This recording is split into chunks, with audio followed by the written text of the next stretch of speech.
talk about, there's heart disease, there's cancer, there's diseases of every kind, but the one thing going to get all of us is old age. And early on in my professional life, I was interested in martial arts a lot. I worked a lot in that, and I was paranoid just to turn 30, going, oh my God, it's all downhill from here. Why would I even want to be older? I remember thinking that as a kid. But with the aging, I noted something early on. I noted three of my martial arts instructors that I've written about in various articles. They seemed to age better than everybody.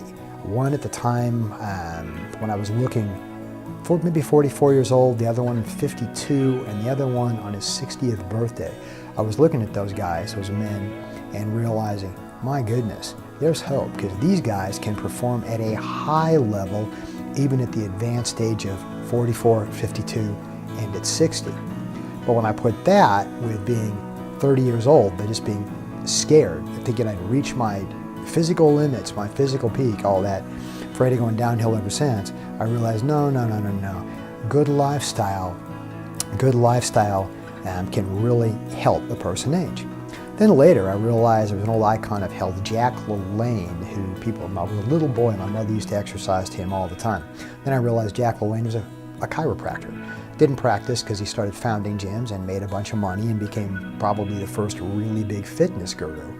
Well, Jack passed maybe 2-3 years ago at an age of 90-something. To all intents and purposes, that guy, a little bitty guy, dynamo of energy, good mental facilities, and all these physical feats. But beyond all that, he was mentally and emotionally very sharp. So I take a look at aging. It can be good, it can be bad, it can be not so good, or it can be downright horrible, depending on what you see. What I mean, I noted when I was traveling, I did some extensive travel a few years ago, and I noticed people who were the great walkers of the planet. The walkers, moderate exercise done as a lifestyle forever and ever and ever. They too, those in traditional martial artists, in my observation, aged, in my opinion, better than just about everybody. They were not necessarily the most athletic people.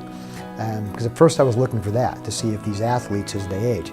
But no, some athletes will actually die at an early age, either various causes of these things, but more towards consistency. So what I've tried to do in my personal life, in my family life, and with my patients, I build that into everybody all the time.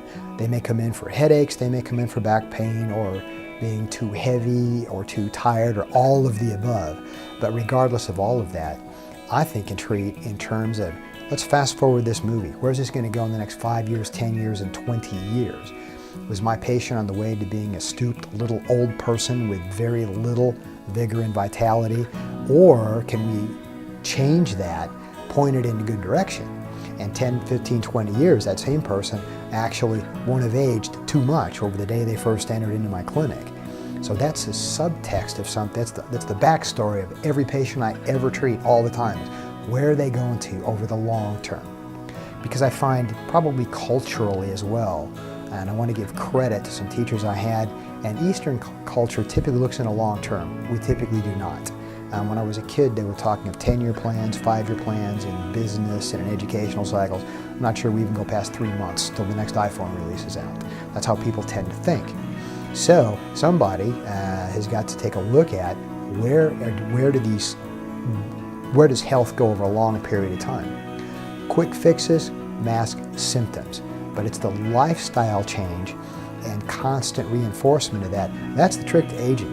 That's the trick to aging, is you keep at it and at it and at it. And I mean good aging, vigorous aging.